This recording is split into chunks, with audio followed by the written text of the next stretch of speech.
રાજ્ય સરકાર દ્વારા શાળા પ્રવેશોત્સવના દાવાઓ કરે છે, પરંતુ તેની બીજી વાસ્તવિકતા કચ્છ જિલ્લામાં સામે આવી। સરહદી કચ્છમાં શિક્ષકોની ગંભીર ઘટને કારણે શિક્ષણનું સ્તર કથળી રહ્યું છે। હકીકત એ છે કે કચ્છ જિલ્લાની 100 જેટલી શાળાઓમાં તો એક પણ શિક્ષક જ નથી। એક તરફ રાજ્ય સરકાર શાળા પ્રવેશોત્સવના કાર્યક્રમો યોજીને સૌ ભણે સૌ આગળ વધે જેવા સૂત્રો આપે છે, બીજી તરફ સરહદી કચ્છ જિલ્લામાં શિક્ષકોની અતિશય ઘટને કારણે શિક્ષણનું સ્તર કથળી રહ્યું છે। રાજ્યમાં સૌથી વધુ શિક્ષકોની ઘટ કચ્છ જિલ્લામાં જોવા મળી રહી છે, જ્યાં પ્રાથમિક શાળાઓમાં 50% મહેકમની ઘટ છે। કચ્છના અંતરિયાળ અને છેવાડાના ગામડાઓમાં શિક્ષકોની લાંબા સમયથી ઘટ પ્રવર્તી રહી છે।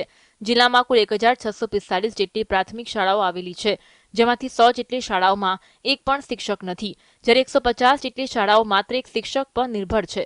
સમગ્ર જિલ્લામાં અંદાજે 4700 જેટલા શિક્ષકોની ઘટ જોવા મળી રહી છે, જેની સીધી અસર વિદ્યાર્થીઓના ભણતર પર પડી રહી છે।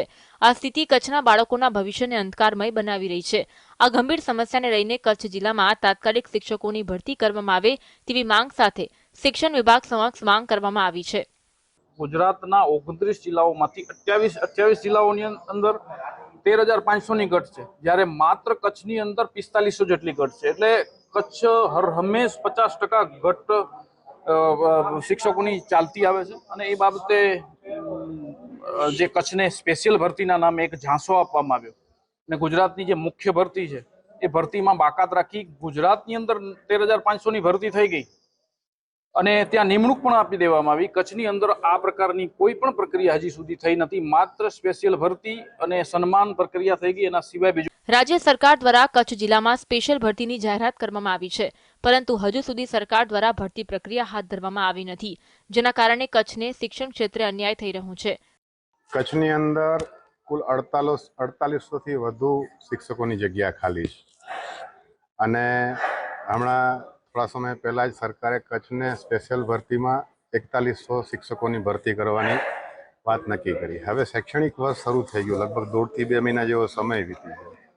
કચ્છને શિક્ષણમાં પહેલેથી જ અન્યાય થતો આવ્યો છે। તાલુકે દરેક જગ્યાએ 30%, 40%, 50%, ઇવન બન્ની પચ્છમ વિસ્તારમાં તો 60%થી પણ વધારે શિક્ષકોની ઘટ છે। શિક્ષકોની ઘટના કારણે કચ્છ જિલ્લાના બાળકોને શિક્ષણ ક્ષેત્રે અન્યાય થઈ રહ્યો છે। જો આગામી દિવસોમાં કચ્છ જિલ્લામાં શિક્ષકોની ભરતી નહીં કરવામાં આવે તો સરકાર સામે ઉગ્ર આંદોલનની ચીમકી પણ ઉચ્ચારવામાં આવી છે।